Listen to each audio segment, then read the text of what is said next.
Nerul sector 28 मधील आरक्षित भूखंड वाचवण्यासाठी मनसेची बाईक आणि कार रॅली।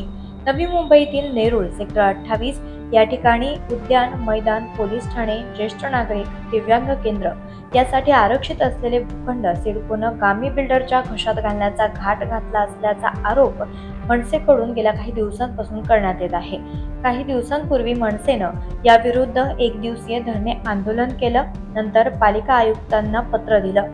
या आंदोलनाचा पुढचा टप्पा म्हणून नवी मुंबई मनसेच्या वतीनं बाईक आणि कार रॅली काढण्यात आली आहे। मनसे प्रवक्ते आणि शहराध्यक्ष गजानन काळे यांच्या नेतृत्वाखाली या बाईक रॅलीचं आयोजन करण्यात आलं होतं। छत्रपती शिवाजी महाराज यांच्या पुतळ्याला वंदन करून ही रॅलीची सुरुवात करण्यात आली। तर जोपर्यंत मागण्या मान्य होत नाहीत तोपर्यंत आम्ही शांत बसणार नाही असा इशारा मनसेने यावेळेस दिला। गेल्या काही दिवसांपासून महाराष्ट्र नवनिर्माण सेना म्हणून आम्ही हे सांगतोय सातत्याने की हा जो नेरूळ सेक्टर 28 मध्ये प्लॉट नंबर 12 आहे तो भूखंड सिडकोने गामी बिल्डरला विकलाय।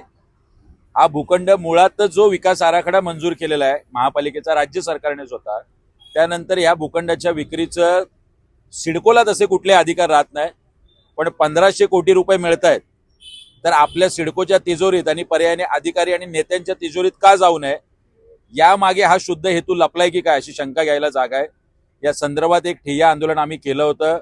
महापालिका आयुक्तांना सुद्धा आम्ही भेटलो होतो आणि त्यानंतर मागणी केली होती की या भूखंडावर महापालिकेने स्वतःच्या अधिकार क्षेत्रात हा भूखंड फक्त गार्डन, मैदान, पोलीस स्टेशन, ज्येष्ठ नागरिक केंद्र, दिव्यांग केंद्रासाठीच आरक्षित आहे असा बोर्ड लावा।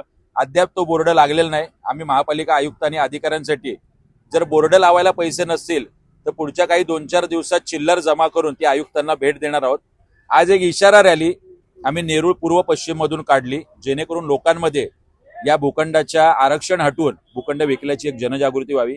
मोठ्या संख्येने बाईक असतील, 4 व्हीलर असतील, सर्वसामान्य नागरिक सुद्धा, अनेक तरुण मुलं ज्यांचं वयोगट अजून 18 नाहीये ती तरुण मुलं सुद्धा सहभागी होती।